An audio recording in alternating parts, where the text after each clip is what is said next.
നമുക്കറിയാം, ഇന്ന് അതികഠിനമായിട്ടുള്ള ചൂട് നമ്മളൊക്കെ അനുഭവിച്ചുകൊണ്ടിരിക്കുകയാണ്. മുമ്പൊന്നുമില്ലാത്ത രീതിയിൽ ഇത്രയും കഠിനമായിട്ടുള്ള ഒരു ചൂട് നമ്മൾ അനുഭവിച്ചിട്ടില്ല എന്ന് തന്നെ പറയാം. ചൂട് എന്ന് പറഞ്ഞുകൂടാ, ഒരു രീതിയിലുള്ള ഒരു പുകച്ചിൽ എന്താണ് എന്നറിയാൻ പറ്റാത്ത ഒരു സാഹചര്യം. കുഞ്ഞുങ്ങളാണെങ്കിലും പ്രായമുള്ളവരാണെങ്കിലും ഒക്കെ വളരെയേറെ പ്രയാസം അനുഭവിക്കുന്ന ഒരു സാഹചര്യമാണ്. ഇന്നിപ്പോൾ കറണ്ടും ഇല്ല, അതുകൊണ്ട് നമുക്ക് AC-യും ഇപ്പോൾ ഉപയോഗിക്കാൻ പറ്റുന്നില്ല. അതുകൊണ്ടാണ് ഇപ്പോൾ ജനലും വാതിലൊക്കെ തുറന്നിട്ടേക്കുവാണ്. ഇത്തരത്തിലുള്ള ഓരോ പ്രകൃതിയുടെ ഓരോ വിഷയങ്ങൾ നമ്മളിലേക്ക് വരുമ്പോൾ മുഅ്മിനീങ്ങളായ നമ്മളൊക്കെ ചിന്തിക്കണം. ചൂട് കൂടുന്ന സമയത്ത് നമുക്ക് അതിൽ നിന്ന് രക്ഷ നേടാൻ AC വെക്കാം, അതൊക്കെ നല്ലതാണ്. നമുക്ക് നല്ല രീതിയിൽ പള്ളിയിൽ വന്ന ഇബാദത്തുകൾ ഇഖ്ലാസോടെ ചെയ്യുന്നതിന് വേണ്ടി അത് വെക്കാം. വീടുകളിൽ നമ്മുടെ മക്കളും മാതാപിതാക്കളൊക്കെ നല്ല രീതിയിൽ ഉറങ്ങുന്നതിന് വേണ്ടി നമുക്ക് AC വെക്കാം. അങ്ങനെയൊക്കെ നമ്മൾ ചെയ്യുമ്പോഴും നമ്മൾ ശ്രദ്ധിക്കേണ്ടതായ ഒരു ഭാഗം ഇവിടെയുണ്ട്. ഇതൊക്കെ അള്ളാഹുവിൻ്റെ ഒരു പരീക്ഷണമാണ്. അത് നമ്മൾ മറന്നുകൂടാ. ഇത്തരത്തിലുള്ള പരീക്ഷണങ്ങൾ അള്ളാഹു നൽകുമ്പോൾ എന്താണ് നാം ചെയ്യേണ്ടത് എന്നതിൻ്റെ നേർരേഖ വിശുദ്ധ ഖുർആൻ നമുക്ക് പരിചയപ്പെടുത്തി തന്നിട്ടുണ്ട്. മുൻകാല പ്രവാചകന്മാരുടെ ഒരുപാട് ജീവചരിത്രങ്ങൾ വിശുദ്ധ ഖുർആനിലൂടെ നമ്മോട് പറയുന്നുണ്ട്. പ്രളയം കൊണ്ട് പരീക്ഷിക്കപ്പെട്ട സമുദായമുണ്ട്. അതേപോലെ ചൂട് കൊണ്ട് മഴയില്ലാതെ പരീക്ഷിക്കപ്പെട്ടതായ സമുദായമുണ്ട്. ഭൂകമ്പങ്ങളെ കൊണ്ട് നശിപ്പിക്കപ്പെട്ടതായ സമുദായമുണ്ട്. ഇതൊക്കെ വിശുദ്ധ ഖുർആനിലൂടെ പ്രതിപാദിക്കുന്നത് എന്തിനാണ് എന്ന് ചോദിച്ചാൽ, ഖിയാമത്ത് നാൾ വരെ വരുന്ന ഓരോ ജനവിഭാഗങ്ങളിലും അവർ അള്ളാഹുവിനെ മറന്നുകൊണ്ടുള്ള ഒരു ജീവിത രീതി അവലംബിക്കുമ്പോൾ അള്ളാഹുവിന് നന്ദി ചെയ്യുന്നതിന് പകരം നന്ദി കേട് ചെയ്തുകൊണ്ട് ജീവിക്കുന്ന ഒരു സാഹചര്യം വന്നാൽ പല രീതിയിലും അള്ളാഹു മനുഷ്യനെ പരീക്ഷിക്കും. അതുകൊണ്ട് തന്നെ ഇത്തരം പരീക്ഷണങ്ങൾ ഓരോ മനുഷ്യ ജീവിതത്തിലും വരുമ്പോൾ അവൻ അള്ളാഹുവിലേക്ക് കൂടുതൽ അടുക്കാനും അവൻ ഇസ്തിഗ്ഫാറിലൂടെ അള്ളാഹുവിലേക്ക് ഖേദിച്ച് മടങ്ങാനും അവൻ ഒരുങ്ങണം എന്ന ഒരു താക്കീത് വിശുദ്ധ ഖുർആൻ ഈ ചരിത്ര പാഠങ്ങളിലൂടെ നമുക്ക് തരുന്നുണ്ട്. കേവലം വിശുദ്ധ ഖുർആൻ നമ്മൾ പരിശോധിച്ചാൽ അതിന്റെ ഒരുപാട് ഭാഗം പറയുന്നത് മുൻഗാമികളായ പ്രവാചകന്മാരുടെ ചരിത്രങ്ങളാണ്, അവരുടെ അനുയായികളുമായി ബന്ധപ്പെട്ട വിഷയങ്ങളാണ്. എന്തിനാണ് ഖുർആനിൽ ഇത്രത്തോളം പേജുകൾ ഉപയോഗപ്പെടുത്തി ഈ ചരിത്ര സംഭവങ്ങളെ നമുക്ക് പരിചയപ്പെടുത്തുന്നത്? ഇതിൽ നമുക്ക് പാഠങ്ങളുണ്ട്.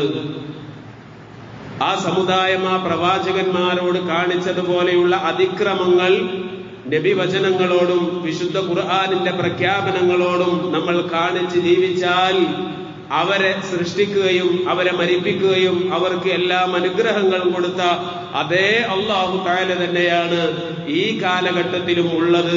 നമ്മുടെ അല്ലാഹുവും അത് തന്നെയാണ് എന്നൊരു തിരിച്ചറിവ് നമുക്കുണ്ടാവണം.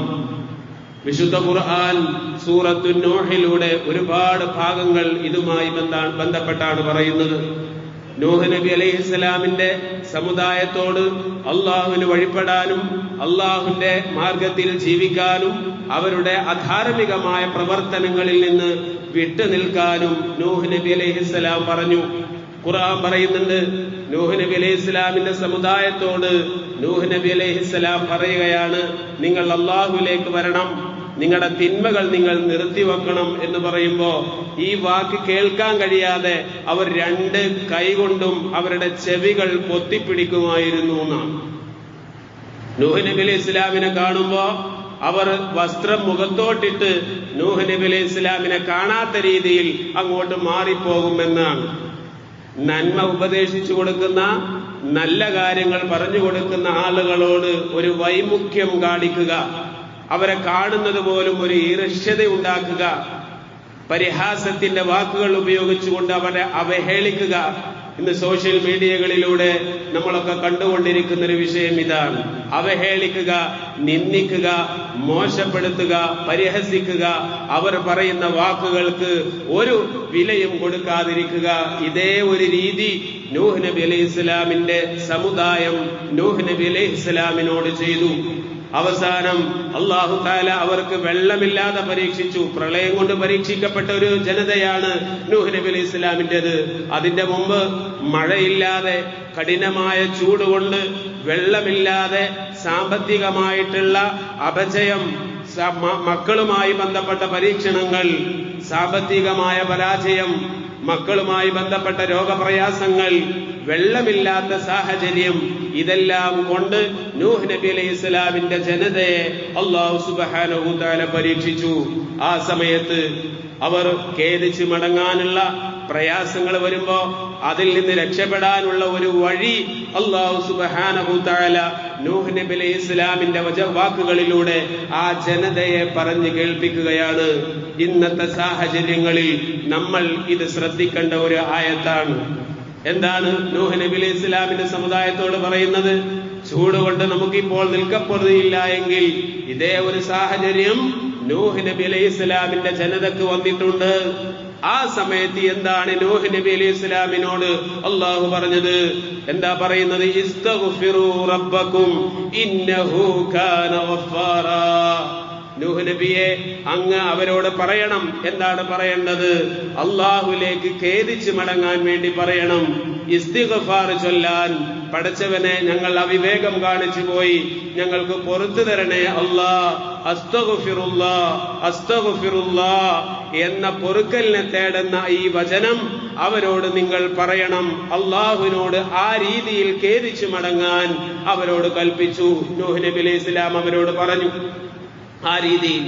ഇസ്തഗ്ഫിറൂ റബ്ബക്കും ഇന്നഹു കാന ഗഫാറാ. നിങ്ങൾ നിങ്ങളുടെ രക്ഷിതാവിലേക്ക് നിങ്ങൾ ഖേദിച്ചു മടങ്ങുക, തീർച്ചയായും അവൻ പൊറുക്കുന്നവനാണ്, അധികമായി പൊറുക്കുന്നവനാണ്. അങ്ങനെ ഖേദിച്ചു മടങ്ങിയാൽ, ഇസ്തിഗ്ഫാർ ചൊല്ലി അല്ലാഹുവിലേക്ക് നിങ്ങൾ ഖേദിച്ചു മടങ്ങിയാൽ അല്ലാഹു നിങ്ങൾക്ക് നൽകുന്നത് എന്താണ്? യുർസിലിസ് സമാഅ അലൈക്കും മിദ്റാറാ. അല്ലാഹു പറയാണ്, യുർസിലിസ് സമാഅ അലൈക്കും മിദ്റാറാ. എന്നാൽ നിങ്ങൾക്ക് അവൻ ധാരാളം മഴ ആകാശത്തിൽ നിന്നും വർഷിപ്പിച്ചു തരും. പ്രയാസം കൊണ്ട്, ചൂടുകൊണ്ട് പ്രയാസം അനുഭവിക്കുന്ന ആ ജനതയോട് നൂഹ് നബി അലൈഹി സ്വലാം പറയുകയാണ്, നിങ്ങൾ അല്ലാഹുവിലേക്ക് ഖേദിച്ചു മടങ്ങണം. എന്നാലോ യുർസിലിസ് സമാഅ അലൈക്കും മിദ്റാറാ. നിങ്ങൾക്ക് അല്ലാഹു ധാരാളം മഴ വർഷിപ്പിച്ചു തരും. മാത്രമല്ല വയുംദിദുകും ബിഅംവാലിൻ വബനീൻ.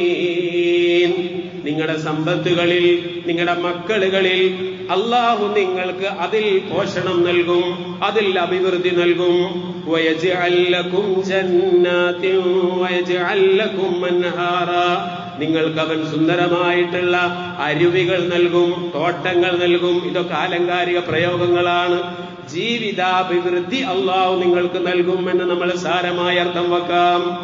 നിങ്ങൾ അല്ലാഹുവിനോട് ഖേദിച്ചു മടങ്ങിയാൽ, അല്ലാഹുവിലേക്ക് നിങ്ങൾ ഇസ്തിഗ്ഫാർ ചൊല്ലി അടുത്താൽ നിങ്ങൾക്ക് നൽകുന്ന വിഭവങ്ങൾ എന്താ? ഖുർആൻ പറയുന്നത് യുർസിലിസ് സമാഅ അലൈക്കും മിദ്റാറാ. ആകാശത്തിൽ നിന്ന് നിങ്ങൾക്ക് മഴ വർഷിപ്പിച്ചു തരും, നിങ്ങളുടെ സമ്പത്തുകളിൽ അഭിവൃദ്ധി നൽകും. വയുംദിദുകും ബിഅംവാലിൻ വബനീൻ. നിങ്ങളുടെ മക്കളുകളിൽ, നിങ്ങളുടെ സമ്പത്തുകളിൽ അല്ലാഹു തആല നിങ്ങൾക്ക് അഭിവൃദ്ധി നൽകും.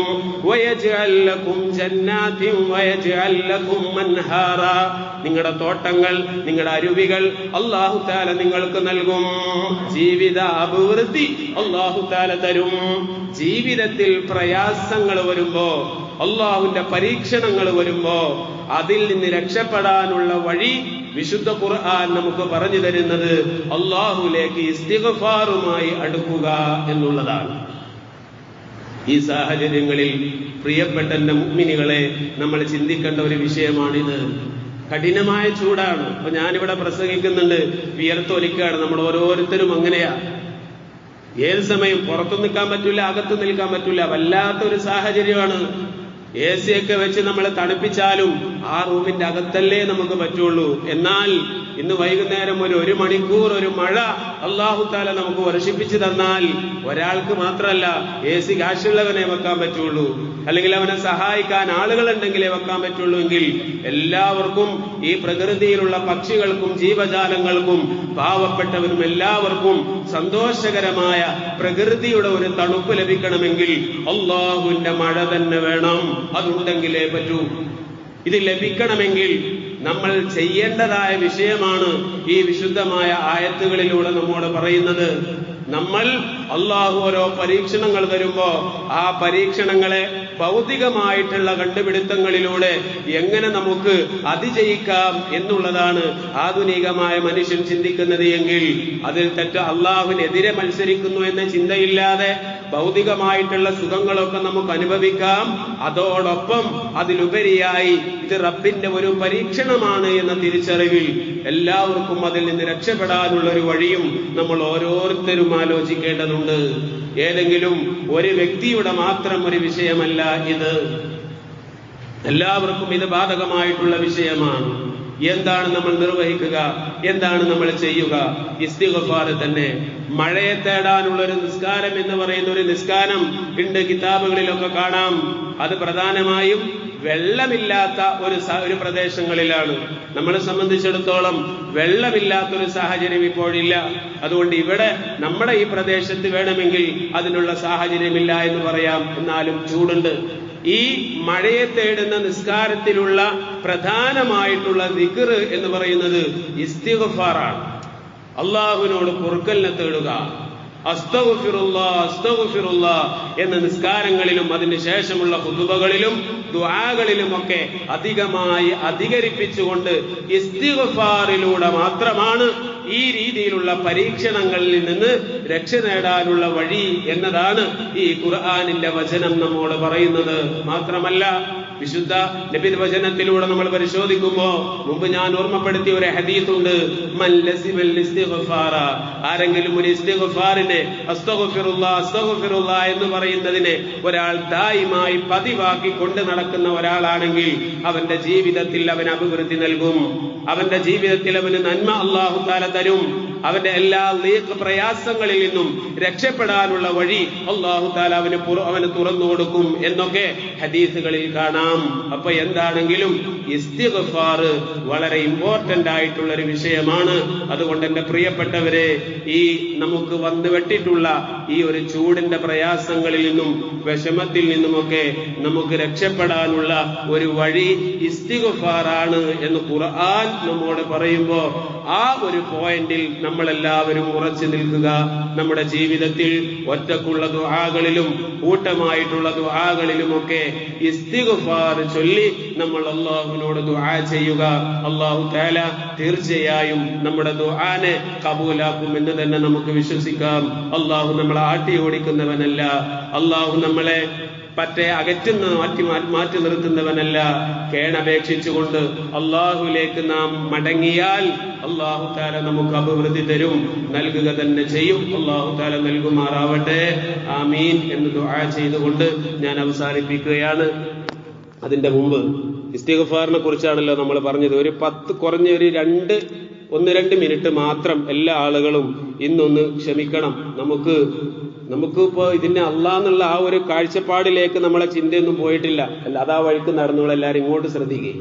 അള്ളാഹ് എന്ന് പറയുന്ന ആ ഒരു പോയിന്റിലേക്ക് നമ്മൾ ആരും ഇപ്പോഴും എത്തിയിട്ടില്ല. ചൂട് എന്ന് പറയാന്നല്ലാതെ ആത്മാർത്ഥമായിട്ടുള്ളൊരു ദുആ ചെയ്യാൻ നമ്മൾ ആരും ഒരുങ്ങിയിട്ടില്ല എന്നുള്ളതൊരു സത്യമാണ്, ഇതൊരു യാഥാർത്ഥ്യമാണ്. മഴ പെയ്യണമെങ്കിൽ നമ്മൾ അള്ളാഹുലേക്ക് ഓരോരുത്തരും, ഞാൻ മാത്രമല്ല നമ്മളെല്ലാവരും അതിലേക്ക് നമ്മൾ കൈ ഉയർത്തണം. അതുകൊണ്ട് ഒരു 11 പ്രാവശ്യം